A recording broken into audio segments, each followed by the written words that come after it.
Hi guys, my all time favourite recipe எண்ணெய் கத்திரிக்காய் புளிக்குழம்பு எப்படி செய்யலாம் பார்த்துடலாமா?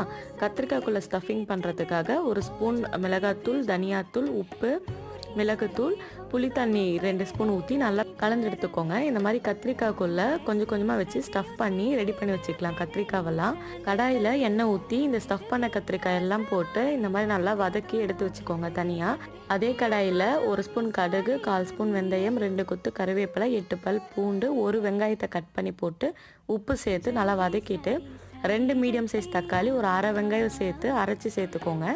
மசாலா ஐட்டமுக்கு 1 ஸ்பூன் தனி மிளகாத்தூள், 1 ஸ்பூன் தனியாத்தூள், 1 ஸ்பூன் குழம்பு மிளகாத்தூள் சேர்த்து வதக்கிட்டு எடுத்து வச்சிருக்க கத்திரிக்காவை சேர்த்து 2 நிமிஷம் வதக்கிட்டு ஒரு நெல்லிக்காய் சைஸ்க்கு புளி தண்ணியை கரைச்சி ஊற்றிக்கோங்க.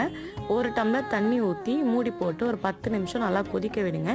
எண்ணெய்லாம் பிரிஞ்சு வந்த பிறகு ஒரு கட்டி வெல்லம் சேர்த்து இறக்குனீங்கன்னா கத்திரிக்காய் புளிக்குழம்பு ரெடி.